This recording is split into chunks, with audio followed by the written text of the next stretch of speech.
မင်္ဂလာပါခင်ဗျာကျွန်ုပ်တို့ရဲ့နေ့စဉ်လှုပ်ဆောင်ချက်တွေတဲက40ရာခိုင်နှုန်းကျော်ဟာတကယ်တော့ဆုံးဖြတ်ချက်တွေမဟုတ်ပဲအကျင့်တွေသာဖြစ်တယ်ဆိုတာသင်သိပါသလား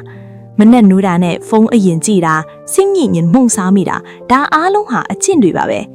ဒီနေ့မှာတော့ Charles Duhigg ရဲ့ကဘာကျော် The Power of Habit စာအုပ်ကိုအခြေခံပြီးကျွန်ုပ်တို့ရဲ့အကျင့်တွေကဘလို့အလုံးလို့တလဲအဲ့ဒါတွေကိုဘလို့ထိန်းချုပ်မလဲဆိုတာလျှို့ဝှက်ချက်3ခုနဲ့ရှင်းပြပေးသွားမှာပါအပိုင်းတစ်ခုအမှုအကျင့်ဤတန်တရား The Habit Loop ပထမဆုံးသိထားရမှာကအကျင့်တိုင်းမှာ Habit Loop ဆိုတဲ့တန်တရားတစ်ခုရှိပါတယ်အကျင့်ကိုအစပြုရတဲ့စိတ်ခံစားချက်တွေဒါမှမဟုတ်နေရာမျိုးပေါ့ဒါဟာခလုနှိလိုက်တယ်လို့ပါလေဥပမာအလုတ်ကပြန်လာလို့ပင်ပန်းနေတဲ့စိတ်ခံစားချက်ဒါမှမဟုတ်ဆိုဖာပေါ်ထိုင်လိုက်တဲ့နေရာမျိုးပါဒီအလုတ်ကတော့တင်တကယ်လှုပ်လိုက်တဲ့အလုတ်ပါဖုန်းပွတ်တာဒါမှမဟုတ်ဆေးလိပ်တောက်တာမျိုးပေါ့ဒီစုလာကြောင့်ပဲနောက်တစ်ချိန်မှာအုံနောက်ကဒါကိုထက်လုံအောင်လို့ခိုင်းစီတာဖြစ်ပါတယ်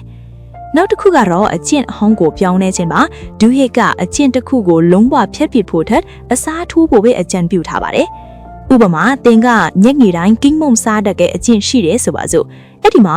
Q ကမုန်းလွဲ3နာရီချစ်ပြီး reward ကအလုခဏနားပြီးလူနဲ့စကားပြောရတာဖြစ်နေတတ်ပါတယ်ဒီတော့ကင်းမုံစားမဲ့အစားတငယ်ချင်းတယောက်နဲ့9မိနစ်လောက်စကားတော့ပြောလိုက်ပါ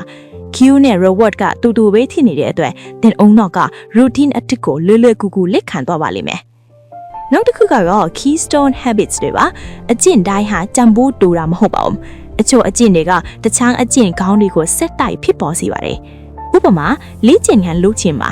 တင်လေ့ကျင့်ခန်းလုပ်လိုက်တာနဲ့အလိုလျောက်အစားအသောက်ဆင်ခြင်လာမယ်အိတ်ကျင်မှန်လာမယ်အလွတ်မှာပိုအာယုံစိုက်ရမယ်အကျင့်တစ်ခုတည်းကဘဝတစ်ခုလုံးကိုပြောင်းလဲပေးလိုက်တာပါပြီးတော့ will power ကိုလည်းမမေ့ပါနဲ့သူဟာကျွတ်သားလို့ပါပဲပုံမှန်လေ့ကျင့်ပေးရင်ပိုတန်မာလာမှာပါအကျင့်ဒီဟာကျွန်ုပ်တို့ရဲ့ကံကြမ္မာမဟုတ်ပါဘူး loop ကိုထိသွားပြီးဆိုရင်ပြောင်းလဲဖို့တော့ချက်ကတင့်လက်ထဲမှာရောက်သွားပါပြီဒီနေ့ကစပြီးတင့်ရဲ့အကျင့်ဆိုးတစ်ခုကိုရွေးထုတ်ကြည့်ပါပြီးရင်သူ့ရဲ့ Q နဲ့ reward ကဘာလဲဆိုတာရှာဖွေကြည့်ပါဒီဗီဒီယိုလေးကတင့်အတွက်အကျိုးရှိစေမယ်လို့မျှော်လင့်ပါတယ်ဗီဒီယိုကိုကြိုက်ရင် like လုပ်ဖို့နဲ့အပတ်စဉ်စာအုံကောင်းအနှစ်ချုပ်တွေသိရဖို့ subscribe လုပ်ထားဖို့မမေ့ပါဘူးနော်အားလုံးပဲကောင်းမွန်တဲ့အကျင့်တွေနဲ့ဘဝတစ်ကိုတည်ဆောက်နိုင်ကြပါစေ